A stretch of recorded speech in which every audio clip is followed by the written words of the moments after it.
Hey everyone, this is Erica Lucas, your host and founding member of VEST, an organization connecting women across industries, regions, and career levels, so that together we can expedite the pipeline of more women in positions of power and influence.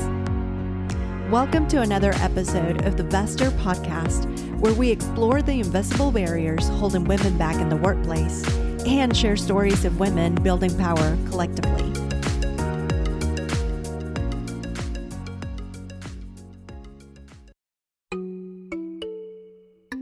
American culture is based on the assumptive nature of heterosexuality and of cisgenderness.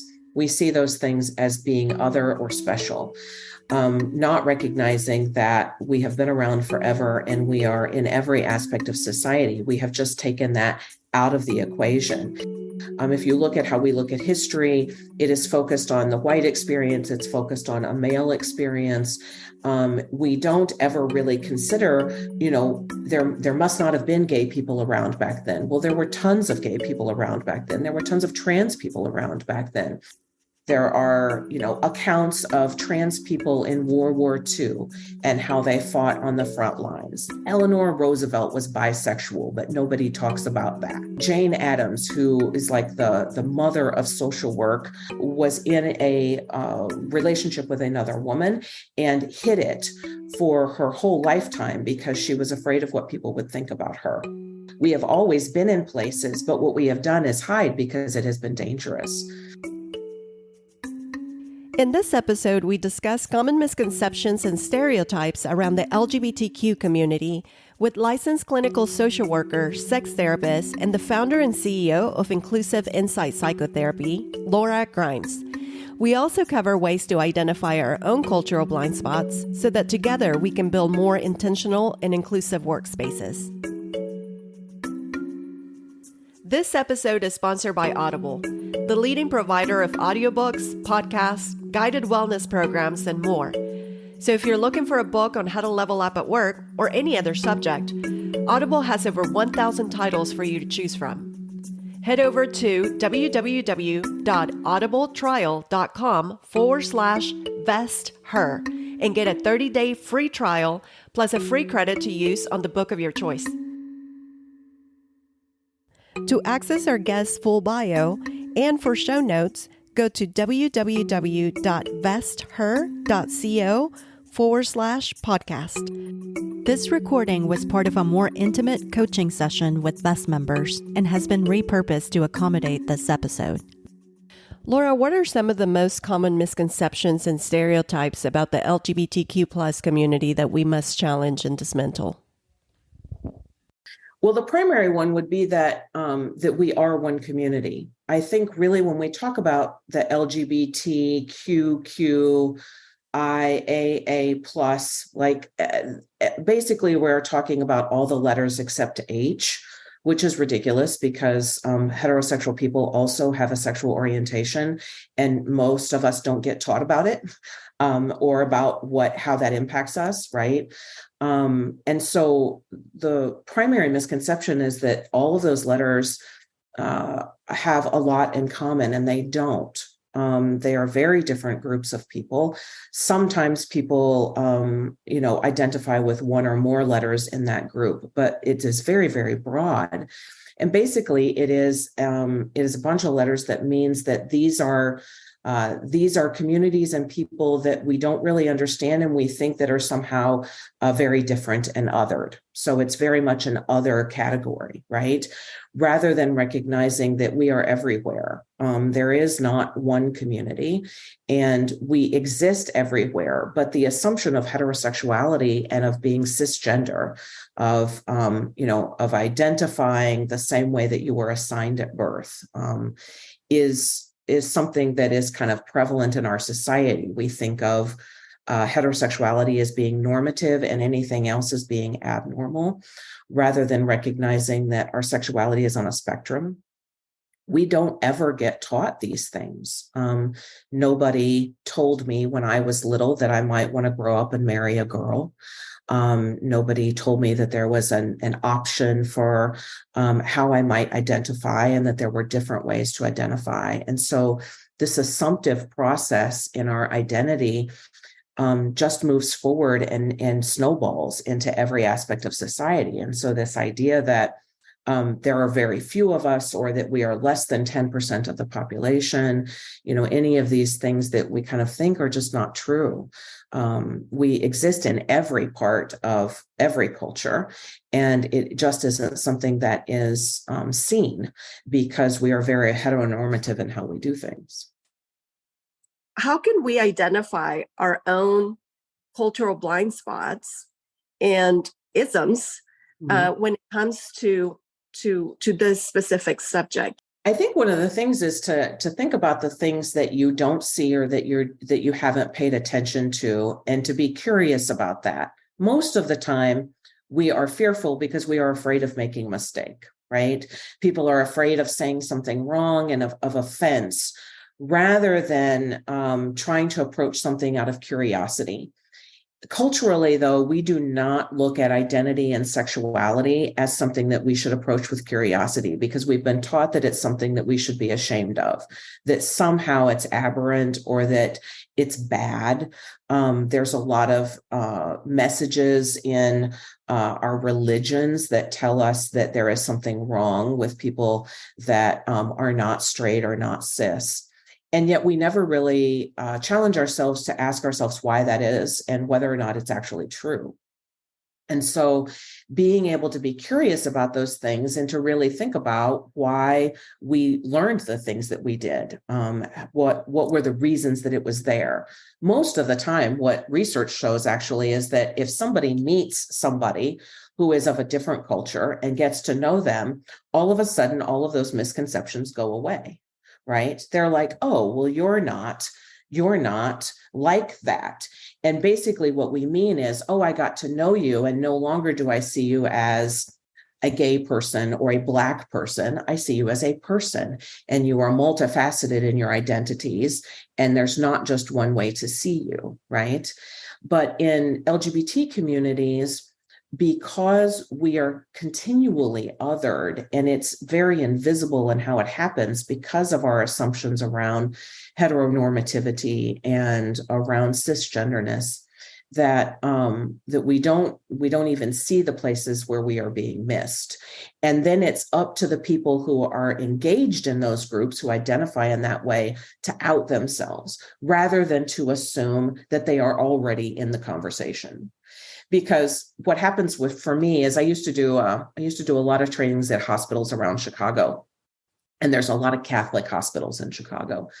And there was a couple of different times that I went to Catholic hospitals, and I was training nuns who were nurses on gender and sexuality.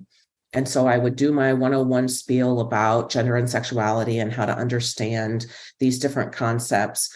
And every time I did it, afterwards, a nun would come up to me, and they would whisper in my ear, and they would say, I identify as male, but I've never told anybody. And what I did about it was I became a nun, because that was my only option. And then I just didn't have to think about it anymore. And so I always know that people are in the room. They have just never said that they are in the room, because they don't know if it's safe to. And so part of what we do is we recognize that everyone is everywhere. We are continually in the room with people, and we don't necessarily know how they identify. And we should ask, right? We should not assume that they are straight, that they are married to a man if they are a woman, that how they look is, if they look female, that must mean that they identify as female. If they look masculine, they must identify as masculine. We try and take away those assumptions and become more inclusive. Probably the primary thing that makes that really hard, though, is our language, because our language is very gendered. That was actually going to be my next question. How does language and terminology impact the inclusion, and and how do we make it more intentionally inclusive? Right. If we're always abiding by those things. We are. So the difficulty is of course we want female spaces, right? We are a marginalized group. We want female spaces. But for someone who is not assigned female at birth, but still identifies as female, the first thing they're going to do is figure out whether or not those female spaces actually include them, right? Is it going to be safe for them, or is it going to be a place where somebody says, well, you aren't really a woman? You don't really belong here because you don't fit our idea of being a woman, right? It's very hard because our culture is a binary. We look at boys and girls, straight or gay. Everything is sort of in opposition rather than looking at masculine and feminine, right? Masculinity and femininity exist in tandem together. They aren't in opposition. You have masculine qualities, and those don't take away from your feminine qualities, right? But we used to look at it as they were opposite. In order to be more feminine, you had to be less masculine, right? And we allow a lot more leeway for female-born, female socialized individuals. There's more leeway. We can wear jeans and no one questions our femininity, right? But if a person assigned male at birth who is walking through the world looking male wears a dress to the office, there's a problem, right? Because we have less room for that variedness in masculinity. There is a way that someone is supposed to be masculine and present that in a particular way. And so what this does is this sets up spaces where people are continually trying to figure out if they're going to be read as being okay to be there, right? My daughters are biracial. They are Black and white. And continually, my daughter will talk about the fact, she's in high school, and she will talk about the fact that she doesn't feel Black enough to be in Black spaces, but she also doesn't identify as straight. And so then she also then ends up feeling like she has to pick between these different identities because she doesn't know many people that identify the same way that she does, right? And so often what happens is that people are continually trying to figure out if they're okay in a space. Is it safe for them? And what we know is that this is not something that people make up, right? This is something that is very real in that we have laws that are being passed that are going to ultimately mean that some people, in order to get their own health care, it will be illegal for them to get it. And so it's not just a matter of it being like maybe people won't be nice. It is really, is my job in jeopardy? Is my housing in jeopardy? Are my kids in jeopardy? I love Oklahoma. I am actually from there. All of my family is from Oklahoma. So this felt very serendipitous to meet Erica because I love Oklahoma. I only lived there for a short amount of time, but once you live in Chicago, if you meet someone from Oklahoma, you feel like you know everyone there because it's such a different environment. But when my husband and I go back to Oklahoma to visit family, there are gas stations he doesn't go into. And the reason is because we are assessing whether or not it's safe for him, right? There are still places that we go that we can't get hotel rooms if they see that we are an interracial couple. And so the idea that somebody who is LGBT, identifies as is other in that way is also trying to navigate those spaces. They're really trying to figure out if it's a life or death situation. I do have I'm just going to share this struggle because, and I hate to bring the Latina subject every time, but hey, that is where I'm coming from. But I just don't know what can we do because it's hard enough to be a minority and just to walk into a place and you have to change, your language and speak English so you don't make other feel uncomfortable. And, so you don't want to make any discomfort in anybody. But in addition to that, be from the LGBTQ, and just, you are a minority already, and then on top of that, you add another. And I seen the struggle with the second generation immigrants that, yes, you have to adapt to the culture. Your parents are not from here. And then you dive into a bilingual household, which is bicultural, and on top of that, you are gay. It's Yep. like it's like another level, and I hate to put it.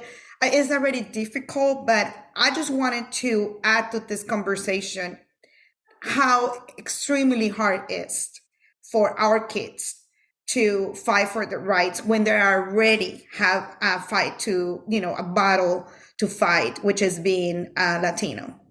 Absolutely. The intersectionality of those things are something that's actually one of the hardest things about being in the LGBT communities, is that when we talk about the LGBT community, we are really talking about the white community.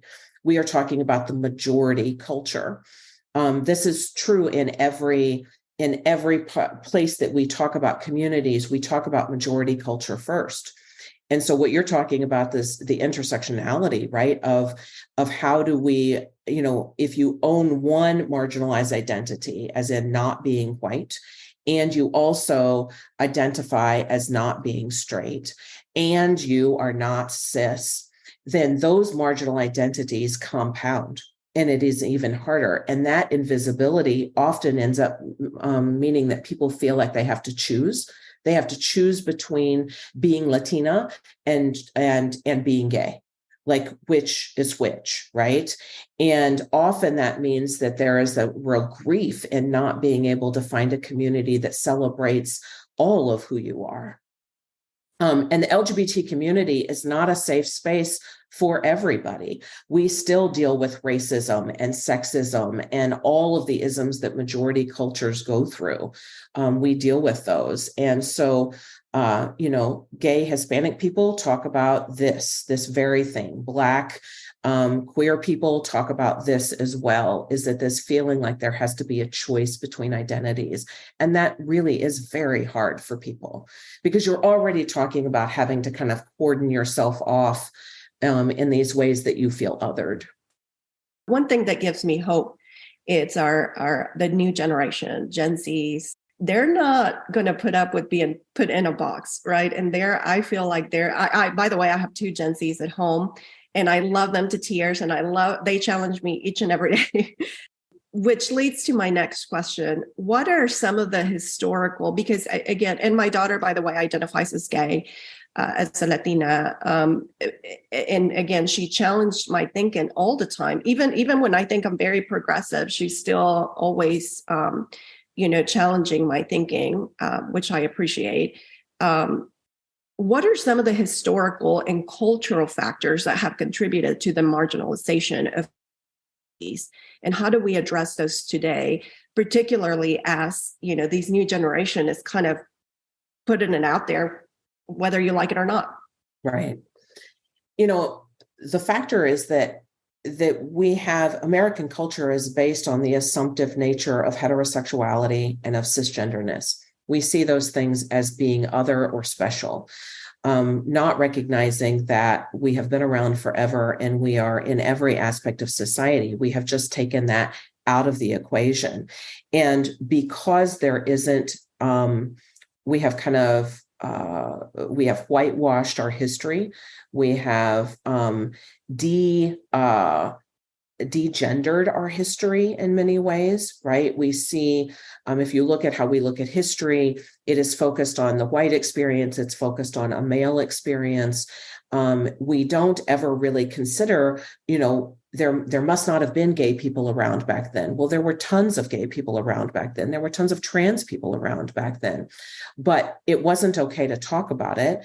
And there wasn't the media, now the ability to sort of know different communities in different ways. And so those things go away. It reminds me, for example, of, I was having a conversation one time with a client, an older straight white male client, and he made the comment that he had seen the movie Hidden Figures, and he didn't think that it was true. He didn't think it was based on a true story. And I said, oh, well, tell me more about that. And he said, well, if that had really gone on, if there had really been Black women doing that back then, they would have told us. And there was no one that ever told us that happened. And so that it can't be true, that must be something that was made up. And so then having to talk about how much we didn't talk about those things back then. We didn't give people credit when those people were people that were deemed less than the majority, which is less than white, straight, cis men, right? Because that is the culture that we are under. We are in a patriarchy and we assume whiteness in everything. And so people then think that we are not anywhere. And I think that's the biggest thing, is to be able to kind of blow people away to say, well, actually, we have been everywhere. We have always been everywhere. And here are all the different places. There are accounts of trans people in World War II and how they fought on the front lines. There have been gay people everywhere. Eleanor Roosevelt was bisexual, but nobody talks about that. Jane Addams, who is like the mother of social work, was in a relationship with another woman and hid it for her whole lifetime because she was afraid of what people would think about her. And so we have always been in places, but what we have done is hide because it has been dangerous. And now we are in a really pivotal moment in what's happening in our culture, where we are making laws that it's going to be necessary for people to hide. That in order to be able to get basic rights, to get basic care, they're going to have to hide who they are, which will then mean that there will be less ability for us to see that people are everywhere, right? There are so many gay LGBT people in Oklahoma, but they all call and they say something about how they can't find anyone in Oklahoma to talk to. And then they find out I'm from Oklahoma and they're like, oh my gosh, it's another person, and they all of a sudden they feel very seen, right? But for anyone, I'm sure that there are people in this, in this discussion now where you have had to decide whether or not you were going to tell people how you identify. And you were trying to decide if it meant that it was going to impact your ability to work or impact this relationship, or that it was going to end up outing you in a way that would be dangerous for you with your family. There's all these things that impact people's ability to really be vocal about who they are. Anybody have any questions? There are no dumb questions, by the way. This is not stuff that we typically talk about. So even if you feel like it's a weird question, it's okay. I have a question. Wait, Sheena, go ahead. Hi, Sheena Pazzo. Nice to meet you. I'm sorry I had to mute through a little bit of that, so I hope I didn't miss an answer to this. But I do some work with a nonprofit that handles interpersonal violence. And one of the topics that we were talking about addressing is the violence committed against the LGBTQIA plus community. And I wonder if you have any thoughts or direction or insight on that. About intimate partner violence or community violence in general? Actually, both. Okay. Intimate partner violence, the difficulty is that often in order to enter into any system, we have to enter into the dominant culture. So what that means for a lesbian who is trying to, leave a violent relationship is that she has to decide if the violence is bad enough that she needs to go to a shelter that is going to be discriminatory against her because she's not in a relationship with a man, right? And is it going to be okay for her?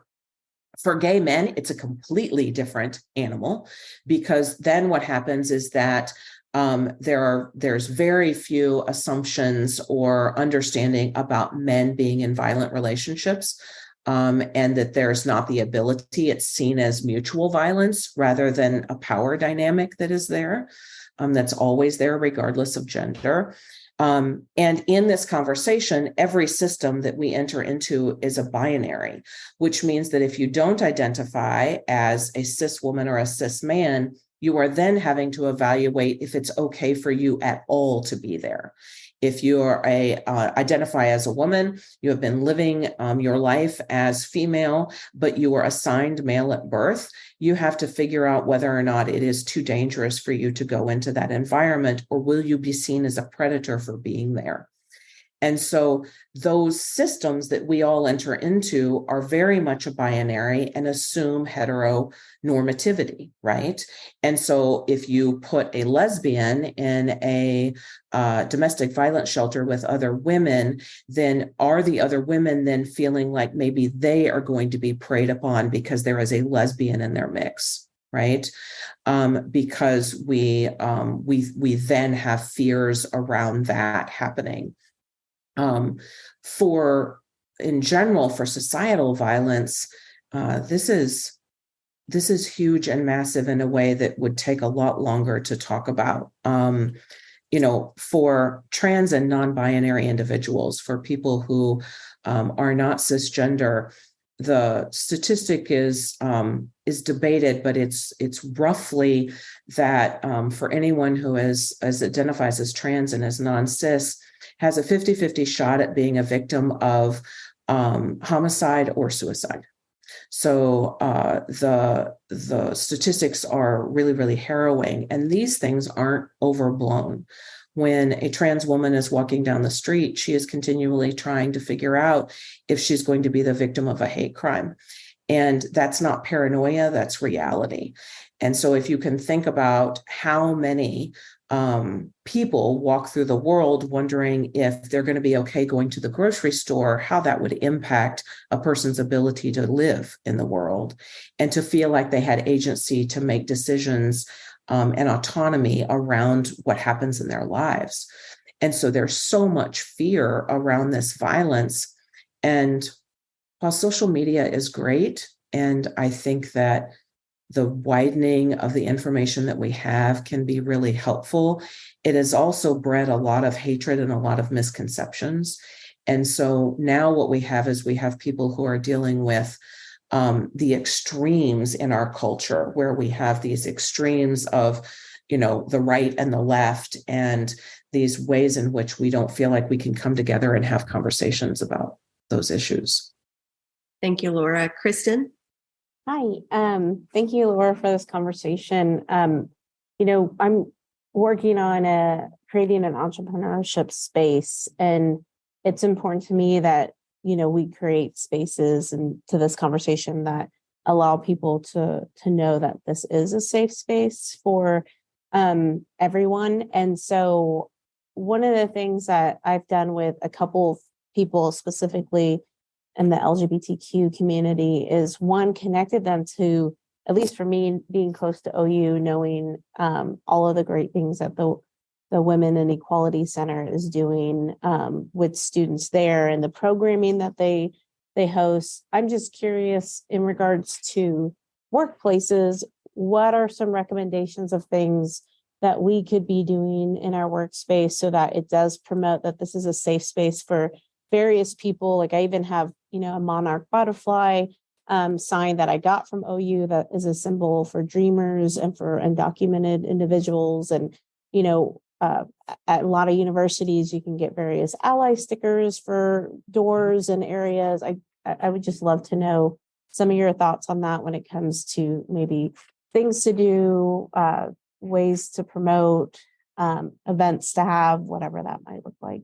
Yeah, those things are really, really important, because the first thing that any person who is within LGBT communities does is we're scanning to figure out if it's safe for us. So we see a rainbow on something, we're like, oh, okay, I think I'm okay here. It's kind of like the butterfly, right? There's ways in which you can put up information where you can promote inclusivity that is really, really important. And those are small things that you can do, right? Because for people where they're not yet out, where they're not sure it's safe, they're going to see those things and they're going to know that you're an ally and that you are okay. The main thing that we can do is change our systems and our forms and the way that people enter into spaces to recognize that they are inclusive, right? That they that you are seeing people that may not necessarily know that it's okay to be there. So my intake paperwork, like our intake paperwork, right, is that we have a space for somebody's legal name, and then we have a space for their preferred name. We ask a person's pronouns. We ask a person's sexual orientation, their gender identity. We find out how they identify, and then we identify them respectfully in those ways. The primary way that you do that is that you degender the language that you already use. And this is one of the hardest things that we do.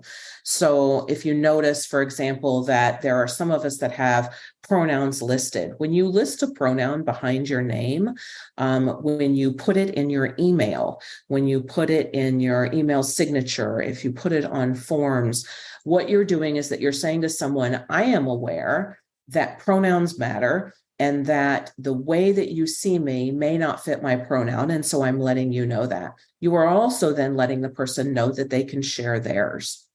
And rather than asking people, what I do is that I introduce myself first. And I will say, hi, my name is Laura. I use she, her pronouns. I don't necessarily ask another person to do that because I don't want to put them on the spot. But normally when you do that, someone follows suit. They're like, oh, my name is Erica. I use she, her pronouns, and they will go ahead and offer that information. The other thing that we do is that we don't use language this is very typical for Oklahoma and in Southern spaces where you use ma'am and sir, Mr. and Mrs. You actually need to strike that from the language that you use. And you need to take gender out of the equation, unless you know that someone wants it. Right.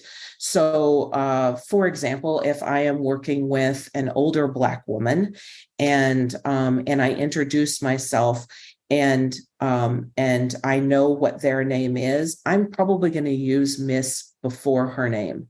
And the reason would be because that would be culturally appropriate for me addressing an older Black woman to do that. But I would ask first, is this how is this the name that you want to use? And I then don't assume that the way that I want to identify or the way that I see her is the way that she wants to be identified or the way that she sees herself. I've had clients who have sat in my office for years before they told me that they didn't identify the way that they were assigned at birth. And so you don't always know who you're talking to. But when you allow that person to have that option, when you allow them to give you that information, then what they do is they open up about it. Right. And so if you're asking a question of a student, for example, to say, so, are you dating anyone? Is there anyone in particular that's important in your life? I don't say, do you have a girlfriend? Or are you married? Or if I see, a person that I assign male as the way that they appear, I don't say, oh, so how's your wife? I don't assume that they are married to a woman in that. And so what you do is you change your language. When you change your language, people are very aware of the fact that you get it. They are very aware then that they can bring more of themselves into the conversation. And so our systems aren't really good at that, right? Any system, if you think about hospital systems, educational systems, they are all really, really built and created with this foundation of a binary and of heterosexuality, right? Our bathroom situation, like literally just offering bathrooms that people can use without having to prove what parts their body has, is an important thing. Because if you have to walk through the world continually finding a bathroom where you might not be harassed or arrested seems like an unusual thing, and yet is something that millions of people deal with every day. Laura, what about an organization like ours, right? We both, at the organizations that we run, both at obviously BEST is very intentional about creating safe spaces for women, but we intend women in the most inclusive way, meaning, trans, we want trans women, but I don't necessarily, and tell me if I'm wrong, I don't necessarily, if you tell me that you're a woman, a trans woman, you're a woman to me. Like, I don't, is that, how do we stay true to we want to support women unapologetically, anyone that identifies as or non-binary, while being intentional inclusive? And we do use the pronouns on applications or referrals, but what else can we do and how can we be intentional about it? In media stuff and on website stuff, what you have to do is that you have to explain what you mean by women. So you use an asterisk. You explain that, you might put women identified rather than just women, because I think that there are lots of spaces that would be inclusive of people, but we're wondering whether or not it's going to be dangerous for us to say that. And so you have to be more inclusive and give those little tells in the social media stuff that's put out there in websites, in language, to make sure that you include those things. The other thing is that you have to find where those people are, and they aren't necessarily in the dominant heteronormative culture. So you have to to think about those spaces where queer communities show up, where we look for inclusion, where there is more advertising that's done to us, for us. Sadly, one of the best markets that got this was alcohol. Alcohol knows that there is a lot of money in the gay community. And how do you know that? Is that every June they put out a rainbow. They slap a rainbow on a vodka bottle. They slap a rainbow on, like Bud Light's getting a lot of backlash for doing the cans with the rainbow stuff on them. But what they did was that they managed to say, see, we see you and you are okay with us. And what that does is that then markets a whole community that isn't sure. And so what you have to do is that you have to market within those spaces. You have to market within spaces that are inhabited mostly by LGBT people. And it's a lot like I get this a lot, like white friends of mine will say, like, well, I want to know Black people, like I want to be friends with them. How can I be friends with them? And I find that to be such an odd thing sometimes, because I think, well, you are just a person and you are nice, right? But it's a lot like, I don't know, like for somebody, if somebody were to approach, like if I as a white person was to approach a Hispanic woman and say, how can I be a better friend to a Hispanic woman? Probably I would get an eye roll. Right? I would get like, what are you talking about? But part of that is that because we have these separations and we think that people are so different and that we don't want to learn from one another, we're afraid to kind of cross that divide. And white people, like whiteness and maleness, patriarchy, starts from this place of not asking questions, of that we should tiptoe around those things rather than addressing it directly, that we have differences. How does your ethnicity impact also your gender, and how is that in society, rather than being polite and thinking that what we do is we don't talk about it at all. Like, we all know that we're minorities in some way. We all know that. And how many of us, if some, man said, so you think that like sexism is a big part of business, how many of us would be like, sit down and I will talk to you about it, right? Like, we would take the time to explain it. My dad, actually, when Hillary Clinton was running for president, my dad and I are sitting in front of the television. He only watches Fox News, so you can tell that there's probably a big difference between the two of us. And he goes, I don't think sexism is that big of a deal. And I looked over at him and I was like, did you just say that out loud? And he's like, I just don't think it's that big of a deal. He's like, I don't think sexism like impacts women the way that they say that it does. It's not that big of a deal. And I said, I can't believe that I've been your daughter this long. At this point, I was in my 50s. And you have said this out loud. And I said, let me talk to you about sexism. And so I said, it started when I was 11. And I went through all of the things that had happened from the time that I started becoming a young person and moving through. And at the end, he was like, I didn't know those things happened to you. And I said, I know, because they didn't happen to you. and you didn't think that they were important. You just thought that that's how it was, but that's not how it is. That's how it is for you because you are a man. But for me, it is very different. I walk into the room and I have to figure out, like, what's dangerous for me? Am I going to be taken seriously? The primary place, actually, I talk about this is the first example I give everybody, is that I will ask men, I will say, what's the first thing you do when you go to your car? What's the first thing that you do when you go to your car? And the guy's like, well, I mean, I unlock it and I get in. And I'm like, that's not the first thing that I do. What's the first thing that you do when you get into a car? All of you can answer this question, right? The first thing you do is you look in the back to see if there's anyone that's going to be there to attack you. That's the first thing you do. You are checking to see if there's anyone behind you. You are checking to see if they're in the back seat. You have your keys in a particular way because you've been told that you need to hold your keys in a particular way in order to be safe. Every female-born person knows that this is what they do. But men, they just get into their cars, right?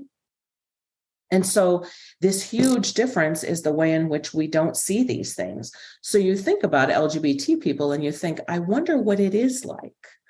Like, if you are straight and you are married to a person who is the opposite gender of you, think about for a week switching everything you say to be about a woman rather than a man. Everything that you talk about, your wife, your life with your wife, all of these things, it would be so awkward. And you would be thinking, I wonder what this person thinks about me, right? I have just said this thing. It feels so personal, which is what we do to LGBT people. We say, well, when you talk about your lives, it's too personal. Why do you have to make it about sex? Well, every orientation ends up being told that we're making it about sex, except heterosexuality, right? And yet heterosexuality is just inundated. We are inundated with it. My 4-year-old, for example, when my oldest daughter was about 3 or 4, she was playing with her Barbies one day, and she had 2 Barbies and a Ken. And I said something about, she said that they were getting married. And I said, oh, is Barbie getting married to Barbie, or is Barbie marrying Ken? And she goes, oh, no, Mommy, Barbie is marrying Ken. And I said, why? And she goes, well, everybody knows there's only one princess in a castle. And I thought, oh my God, my 4-year-old just schooled me on heteronormativity, right? There's only one princess allowed in the castle. We start early on, but we don't really talk about those things. My mom always rolls her eyes when she would be like, when you grow up and you find a husband, and I would be walking through the house and I would say, or a wife, and she would roll her eyes and be like, that's ridiculous. And I'm like, it's not actually. She could grow up and marry a woman. You do not know yet, right? But we see that as somehow trying to brainwash kids rather than allow them to understand that we do not know how they identify, and they have options in understanding themselves. We have VEST members that are, I would say 95% are in Oklahoma, but we do have other small pockets in Arkansas and Texas and even DC. But I would argue that most of the states where we have representations are creating very hostile environments.